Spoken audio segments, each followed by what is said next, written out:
to get the best results possible for the American people. I would just say that safety is our expectation. Everyone who flies in American skies expects that we fly safely, that when you depart an airport, you get to your destination. That didn't happen last night. And I know that President Trump, his administration, the FAA, the DOT, we will not rest until we have answers for the families and for the flying public. You should be assured that when you fly, you're safe. Thank you.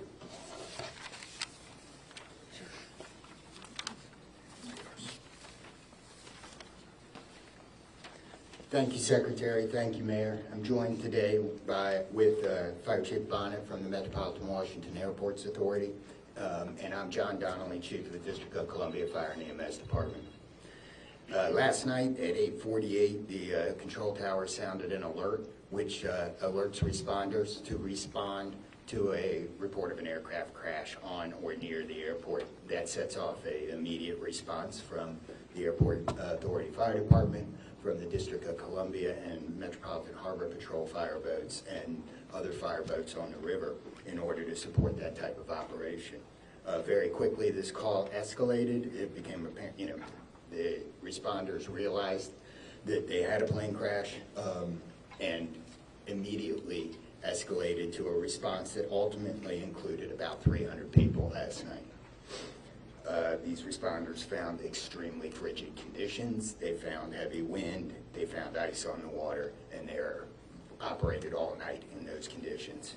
I'd like to take a moment to acknowledge the agencies that responded in addition to DC Fire and EMS and Metropolitan Washington Airports Authority: Montgomery County Fire Department, the Prince George's County Fire Department, the Charles County Fire Department, the Baltimore County Police Department, the Anne Arundel County Fire Department, the Alexandria Fire Department, the Arlington County Fire Department, the Fairfax Fire Department, the Prince William Fire Department, the Baltimore City Police Department, the Maryland State Police, the Maryland Natural Resources Police, the Department of Defense, the Joint Base in Bowling Fire Department and the staff there, the U.S. Army, the U.S. Coast Guard, the United States Park Police, the Metropolitan Police Department, the FBI, and the NTSB.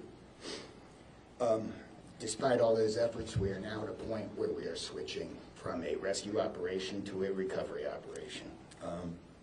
At this point, we don't believe there are any survivors from this accident, and we have recovered 27 people from the plane and 1 from the helicopter.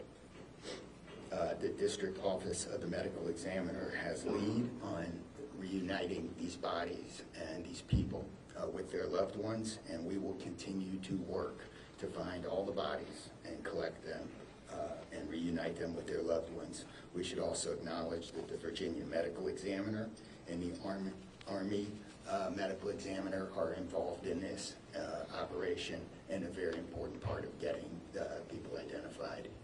So.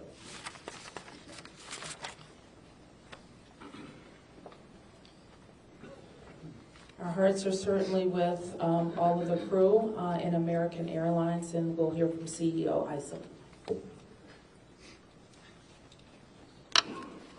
Thank you, Mayor. Good morning. I'm Robert Iceland, the CEO of American Airlines. I want to express my sincere condolences for the accident that happened at DCA last night. We're absolutely heartbroken for the family and loved ones of the passengers and crew members, and also for those that were on the military aircraft. Our focus right now is doing everything that we can to support all of those involved and also the PSA Airlines team. This is devastating. We are all hurting incredibly. We urge any family and friends looking for information about their loved ones to call our designated helpline, and that's at 1-800-679-8215, 1-800-679-8215. And here's what I can share at this early stage. American Eagle Flight 5342, operated by PSA Airlines, traveling from Wichita, Kansas to Reagan National Airport, was involved in an accident just before 9 p.m. local time on final approach into Reagan National. It collided with a military aircraft on an otherwise normal approach. And at this time, we don't know why the military aircraft came into the path of the PSA aircraft.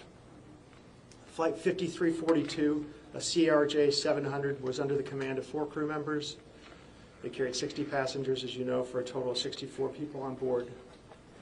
In addition to local resources already here in DC, American Airlines has activated our care team, and that's a group of specialists that are trained to support these types of responses. These team members are on site or arriving soon. And additionally, we have members of our GO team that are on ground here in DC, and they're being deployed with resources to do everything that we can to take care of the needs of the families and the loved ones of the passengers and crew members. And that is our sole focus. And we're so grateful for the first responders. They've been working through the night, courageous efforts.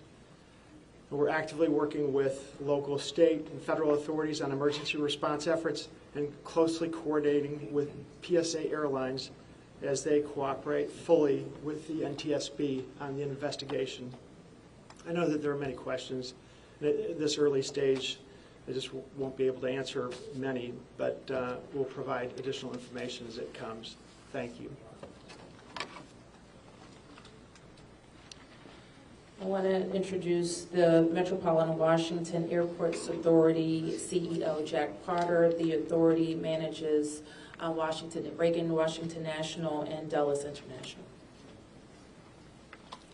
Good morning and thank you, Mayor. First, let me begin by expressing our condolences for all the victims of this flight and for their families. There's a lot of grieving going on, and so we're very sympathetic to that. I want to echo what was said about the first responders. When there's a problem in this area, everybody drops everything and they rush to wherever the problem is. So I want to thank the chief, the entire team from Washington, D.C., but just as important, the list of folks that the chief described. The federal authorities have been here en masse, and so a lot of effort was brought to bear. Unfortunately, we weren't able to rescue anyone, but we are in the recovery mode right now. And I just want to, last night I expressed the fact that we hope to open at 11 o'clock today, and that is still the case. We're going to open the airport at 11 o'clock. And again, condolences to the families, and thanks to the many, many who are still out there working very, very hard to complete this recovery. Thank you, ma'am. I do want to acknowledge that the Virginia Transportation Secretary is here, in addition to the Alexandria Mayor, and I will like to ask members of the Virginia congressional delegation to the podium next. U.S. Senator Mark Warner, followed by Tim Kaine and Representative Don Beyer. Thank you, Mayor. I want to join with everyone else and express my condolences for the victims. For folks who don't live in the DMV, we are made up of a lot of jurisdictions. Reagan Airport's in Virginia. Across the river we have Maryland, obviously the district, but as been indicated by the chief, when tragedy happens, all those distinctions between the various jurisdictions and our federal partners all disappear. And I want to again thank all the first responders. On a personal note, I'll just add that literally I now know I was coming back from the district from a dinner to my home in Old Town Alexandria. And while I did not see the collision, I wondered, I'd never seen this many red lights streaming towards the airport and across the river in Maryland about this time. My phone started blowing up and I realized that this accident had taken place.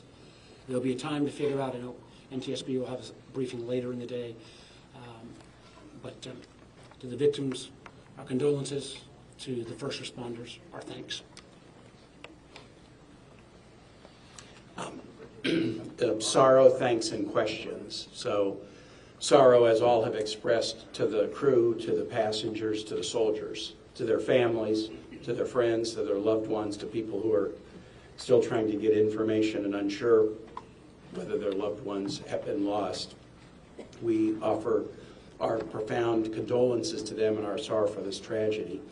Thanks, I'll echo, Mayor, what you began with. When you see a challenge like this and you see people from so many different agencies, local, state, federal, with different uniforms, different badges, but working in such a coordinated way, even in the midst of a tragedy, it does give you a sense of appreciation and pride in people's willingness to come to the danger and work together. And I started to see that as a local official 30 years ago in Richmond, and definitely have seen it here. And then finally, questions. There are going to be a lot of questions, obviously, a lot of questions. And that's what the NTSB's job is to be an independent investigator of incidents like this. And they are here. We were in dialogue with them earlier today. They've been here since they got the alert, and they will be doing the work and playing lead in answering the many questions that we have. And that's as it should be. It's not a time to speculate. It's a time to investigate and get answers to the questions we need, and I have confidence that will be done. Thank you. Following up on the Senator, I think grief, thanks, and service, with millions and millions of Americans traveling every year, we are all grieving, knowing that it could have been our loved ones, it could have been us. And our hearts go out to all those who have lost folks. In a most partisan place also, I'm really thankful that Democrats and Republicans, people from all over, have come together to try to make sure that people are served. As a local representative, I want the families to know that our office is available to serve you in any way we possibly can through this time of grief and transition and loss. And then also just note that we're deeply grateful for the people who risked their lives last night on a moment's notice and spent the whole night on the river in the ice and the wind, serving us. And then finally, as Senator Porter noted, after the NTSB investigation, we've got to make sure that at the federal level and with the support of Virginia, Maryland, D.C., we're doing everything we can to make sure this does not happen again.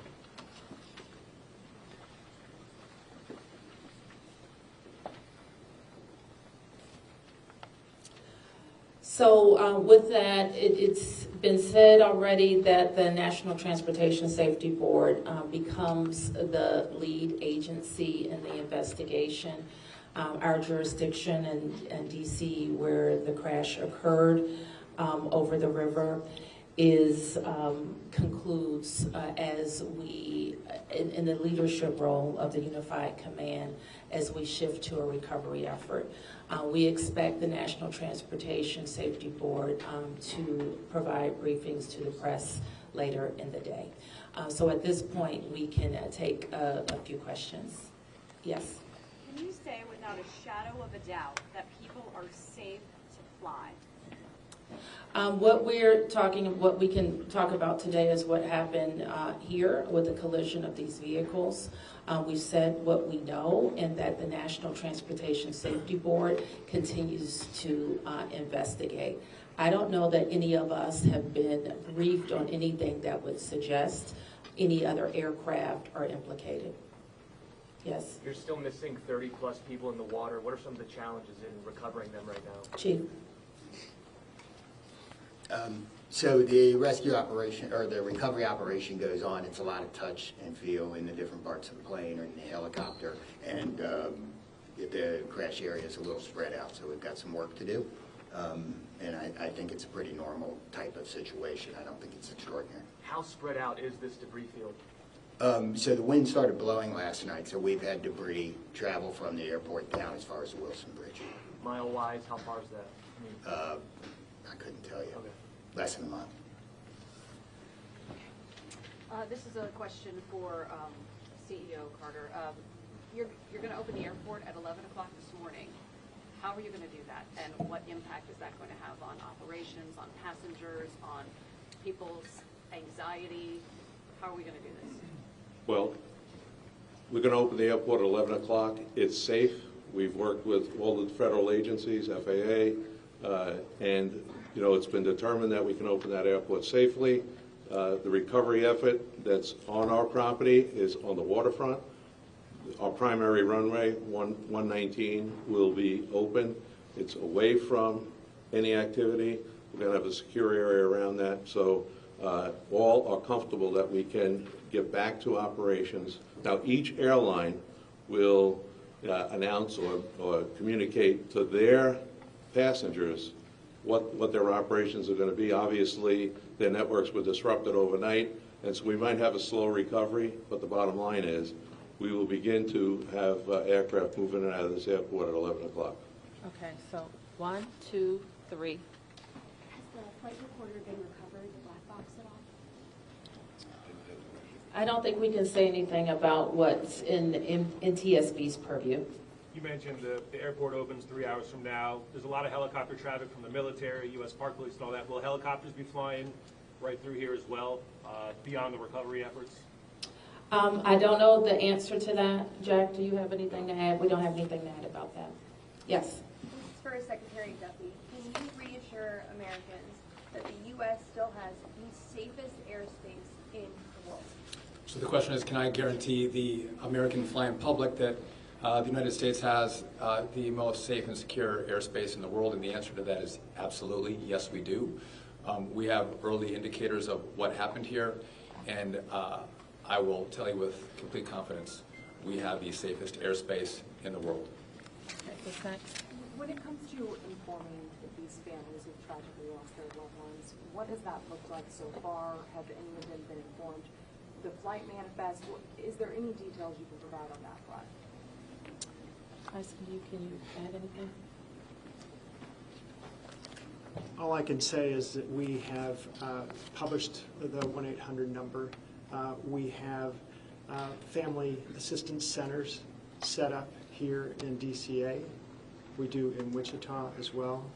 I'm not at liberty to give the number of families that have been that have used those services, but we are making that use.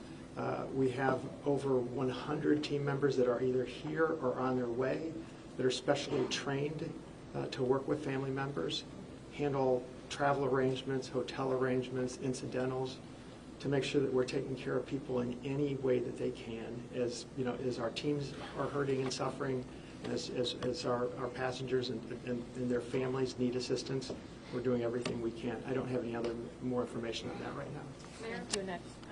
Chief Donnelly, can I ask you to describe the next phase of the investigation? How confident are you that you'll be able to recover all 67 of these bodies? And can you speak to some of the debris that's also being pulled out of the river? We understand there are some suitcases, some other things that have been pulled out from the river. And I would like to ask anyone here, perhaps the Transportation Secretary or Mr. Eisen, if we know anything about these victims, age ranges, nationalities, anything of that nature. So the next phase of this operation is going to be led by the NTSB. All of us are working together, though, to search the area and to find the victims. I'm confident that we will do that, and that will take us a little bit of time, though. It may involve some more equipment. As far as the things being collected, I don't have personal knowledge. I know that we have been collecting debris that you would expect to see from a plane. Okay. Anything about the victims? So so the question is about the victims. The NTSB is going to lead that portion of the contact with the victims. I believe American is going to be involved with that as well, and so will the FAA and the Department of Transportation. Secretary Duffy? We're going to take some questions over here. 1, 2, 3, 4. First, Yep. for Secretary Duffy, the flight path that the helicopter was on, is that a common flight path, and is it normal for helicopters to get clearance to cut across busy approach paths? So I don't know if you all could hear the question. It's a question about the flight path of the helicopter. I don't want to go into too much detail about the information we have from the FAA, but obviously it is not standard to have aircraft collide. I want to be clear on that. But prior to the collision, the flight paths that were being flown from the military and from American, that was not unusual for what happens in the DC airspace. as this investigation moves forward, we will be able to provide more information to you about the details of that statement. I wanted to follow up on that question regarding the flight path, because you said it's standard.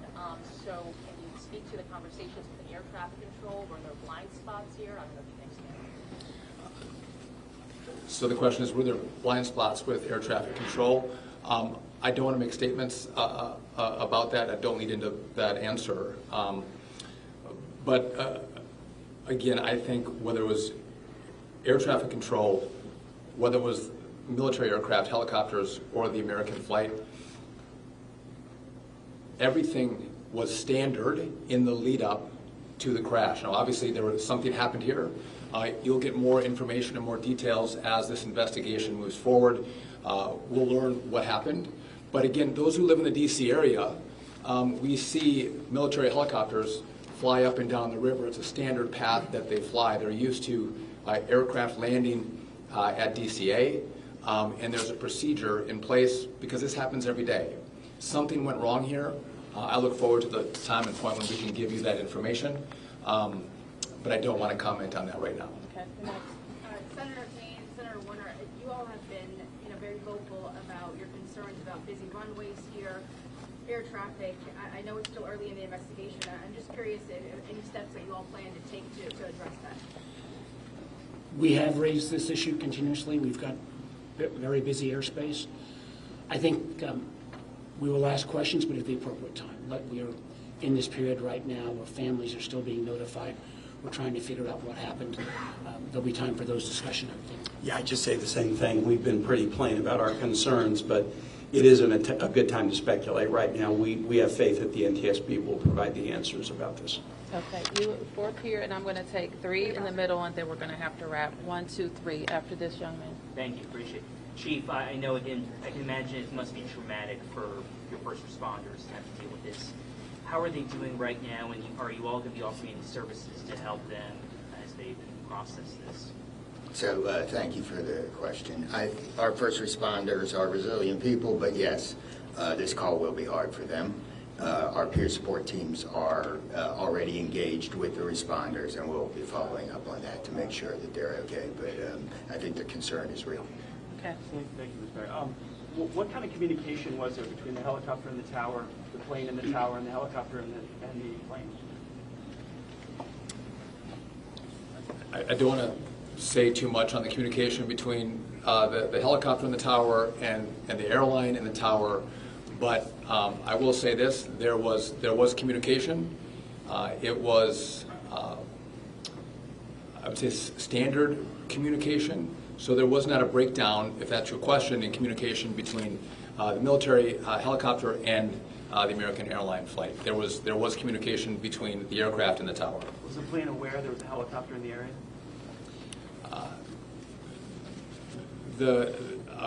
I would say the helicopter was aware that there was a plane in the area. You mentioned that. So the president, you said yesterday that he called into the briefing room. Has he returned to the briefing room since then? Have you spoken? Also, a question about the National Security Advisor, Mike Waltz. He's saying that there was 30 bodies that have been recovered. He just said that at the White House.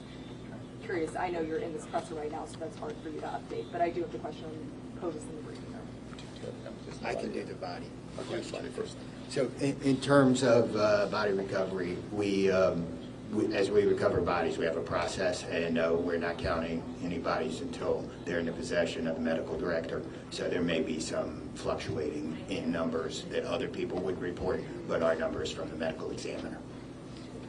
So just in regard to the president in the briefing room, I've been with this team for the last hour plus as we've worked through the details of the information we wanted to give you. But it is my understanding that either this morning he was going to be in the Situation Room, or the Situation Room is obviously briefing the president. He has been kept in full appraisal of what is taking place. Okay, last two, you and you ma'am, first. You mentioned that the aircraft were on a standard flight pattern. Just curious, when the airport opens at 11 today, will planes be on that flight pattern again, or are they being directed to fly a different way to land? Jack, do you want to mention it? Okay. Well, I mean,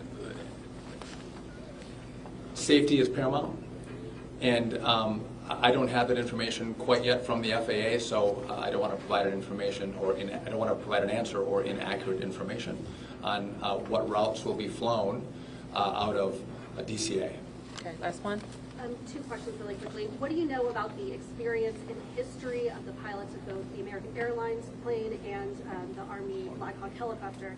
And then for Secretary Duffy, last night the President had said that this could have been prevented and questioned why air traffic control didn't tell a helicopter what to do. Is that something that investigators have determined should have happened in this situation? I can quickly, Secretary. Just quickly, I don't have a lot of information to release, but these are experienced pilots. I know that the captain had 6 years with PSA, or almost 6 years with PSA, and the first officer almost 2 years. Again, standard approach, and that's about all I can say. Thank you. In regard to the military, I don't have information in regard to the experience of the military pilots. I would just note that this was classified as a training mission. Sometimes people could think that a training mission is someone who is inexperienced in the cockpit. We call these missions that are flown in the DC area as our pilots are getting hours in experience training missions. So don't read into that we had how many hours the pilots on the military aircraft had. And you had another question for me that was? Last night the President had said that this could be prevented, and also that air traffic control, questioning why they may not have communicated with the helicopter telling them what to do. So we are going to wait for all the information to come in from this vantage point, but to back up what the President said, what I've seen so far, do I think this was preventable?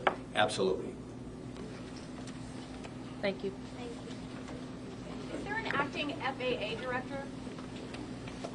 Thank you, everyone.